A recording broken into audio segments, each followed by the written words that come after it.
चलिए आज एक ऐसी दुनिया में चलते हैं जहां कोई किताबें नहीं थी, कोई अक्षर नहीं थे। ये है भारत का प्रागैतिहासिक काल। एक ऐसा समय जो मानव इतिहास का 99% हिस्सा है, लेकिन फिर भी पूरी तरह से खामोश है। तो सवाल यह है कि हम इस खामोशी को सुनते कैसे हैं? तो उस अतीत को हम जानते कैसे हैं जिसका कोई लिखित रिकॉर्ड ही नहीं है? इसका जवाब एक जासूसी कहानी की तरह है। यहां हमारे जासूस हैं पुरातत्वविद, और उनके सुराग हैं पत्थर के औजार, जानवरों की पुरानी हड्डियां और गुफाओं की दीवारों पर बनी हजारों साल पुरानी तस्वीरें। अब इतने लंबे, इतने खामोश अतीत को समझने के लिए इतिहासकारों ने इसे कुछ हिस्सों में बांटा है। चलिए देखते हैं कि ये वर्गीकरण काम कैसे करता है। सबसे पहले आता है प्रागैतिहासिक काल।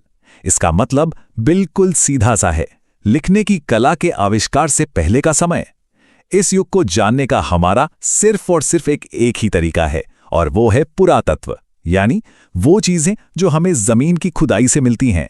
इसे ठीक से समझने के लिए सोचिए, इतिहास के 3 हिस्से हैं।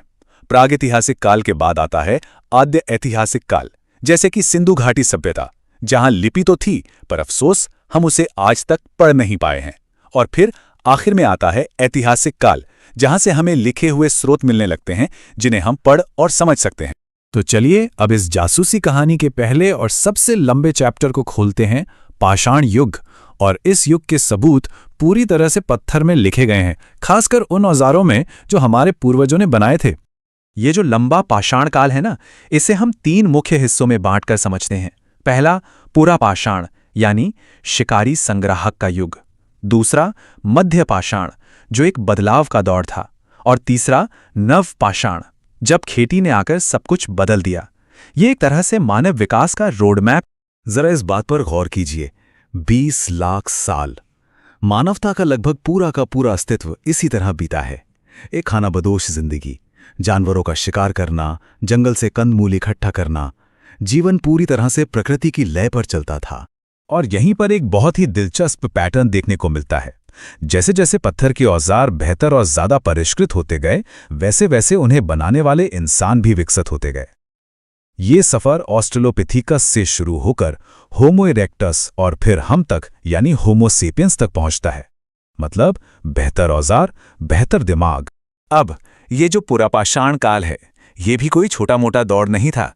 इसे भी हम औजार बनाने की तकनीक के आधार पर 3 हिस्सों में देखते हैं। शुरुआत हुई बड़े और थोड़े बेडौल हैंडएक्स और चॉपर्स से, फिर आए शल्क से बने औजार जो ज्यादा नुकीले थे, और आखिर में पतले धारदार ब्लेड और ब्यूरिन का विकास हुआ। और ये सारी बातें सिर्फ हवा में नहीं है। ये सुराख, ये पत्थर के औजार हमें पूरे भारतीय उपमहाद्वीप में इन सभी जगहों पर मिले हैं। ये हमें उस प्राचीन जीवन की एक असली झलक देते हैं। अब कहानी में आता है एक बड़ा मोड़। हम मध्य पाषाण काल में कदम रखते हैं। ये एक संक्रमण का दौर था जहां पर्यावरण और तकनीक दोनों में बड़े बदलाव हुए। दुनिया बदल रही थी। हजारों सालों से चला आ रहा आइस एज यानी हिमयुग अब खत्म हो रहा था। ग्लेशियर्स पिघल रहे थे और मौसम गर्म और नम हो रहा था। इस बड़े बदलाव ने इंसानों को नए तरीके सोचने और नए आविष्कार करने पर मजबूर कर दिया। और इस नए युग का सबसे बड़ा आविष्कार था माइक्रोलिथ। अब ये थे क्या? ये थे बहुत छोटे, ज्यामितीय आकार के और बहुत ही तेज पत्थर के औजार। इन्हें लकड़ी या हड्डी के हथों में लगाकर तीर कमान और भाले जैसे हथियार बनाए गए। अब इंसान दूर से और ज्यादा सटीकता से शिकार कर सकता था। ये एक असली गेम चेंजर था। इसी दौर में हमें आने वाले भविष्य की पहली झलकियां मिलती हैं। जानवरों को पालतू बनाने की शुरुआत हुई, और सबसे खास बात, भीमबेटका जैसी जगहों पर कला का जन्म हुआ, जहां गुफाओं की दीवारों पर शिकार और उस समय के जीवन के अद्भुत चित्र बनाए गए। और अब हम पहुंचते हैं कहानी के उस मोड़ पर जिसने सब कुछ बदल दिया। नवपाषाण काल यानी नया पाषाण युग। ये सिर्फ एक विकास नहीं था, ये एक क्रांति थी, शायद मानवता की सबसे बड़ी क्रांति। ये वो पल था जब इंसान ने लाखों साल के घुमंतू जीवन को छोड़कर एक जगह बसना सीख लिया। शिकार करने की जगह फसल उगाना शुरू कर दिया। साधारण औजारों की जगह पॉलिश किए हुए बेहतर औजार आ गए, और गुफाओं की जगह मिट्टी ईंट के घर बनने लगे। इसी एक बदलाव से गांव बने, समुदाय बने और सभ्यता की नींव रखी गई। भारतीय उपमहाद्वीप में इस क्रांति की शुरुआत लगभग 7000 ईसा पूर्व के आसपास हुई, मेहरगढ़ जैसी जगहों पर जो अब पाकिस्तान में है। देखिए, खेती का आविष्कार सिर्फ पेट भरने का एक नया तरीका नहीं था, ये मानव इतिहास की सबसे बड़ी आज़ादी थी। जब भोजन की चिंता खत्म हुई तब पहली बार इंसानी दिमाग को कला, विज्ञान और समाज के बारे में सोचने का वक्त मिला। सही मायनों में हमारी आज की दुनिया का सफर यहीं से शुरू होता है। हमारी कहानी का आखिरी प्रागैतिहासिक अध्याय है ताम्रपाषाण काल, यानी तांबा पत्थर का युग। ये एक तरह का पुल है जो पाषाण युग को महान प्राचीन सभ्यताओं से जोड़ता है। पत्थर के साथ साथ इंसानों ने पहली बार एक धातु का इस्तेमाल करना सीखा, और वो था तांबा।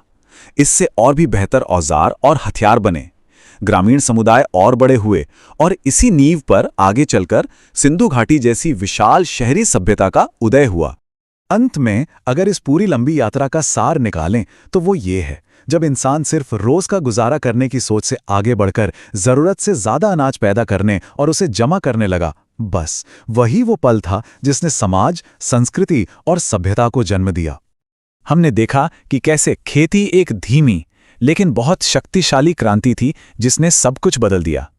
तो ये सोचने वाली बात है ना कि आज हमारी इस दुनिया में ऐसी कौन सी साइलेंट रेवोल्यूशन चल रही है, कौन सी ऐसी तकनीक या सोच है जो धीरे धीरे हमारी दुनिया को उसी तरह बदल रही है, और शायद हमें इसका एहसास भी नहीं है। इस सवाल पर जरूर सोचिएगा। लहरों से डरकर नौका पार नहीं होती, कोशिश करने वालों की हार नहीं होती। नन्ही चींटी जब दाना लेकर चलती है, चढ़ती दीवारों पर 100 बार फिसलती है। मन का विश्वास रगों में साहस भरता है। चढ़कर गिरना, गिरकर चढ़ना ना अखरता है। आखिर उसकी मेहनत बेकार नहीं होती, कोशिश करने वालों की हार नहीं होती। डुबकियां सिंधु में गोताखोर लगाता है, जा जाकर खाली हाथ लौट कर आता है। मिलते नहीं, सहज ही मोनती गहरे पानी में, बढ़ता दुगना उत्साह इसी हैरानी में। मुट्ठी उसकी खाली हर बार नहीं होती, कोशिश करने वालों की हार नहीं होती। असफलता एक चुनौती है, इसे स्वीकार करो। क्या कमी रह गई देखो और सुधार करो। जब तक ना सफल हो, नींद चैन को त्यागो तुम। संघर्ष का मैदान छोड़कर मत भागो तुम।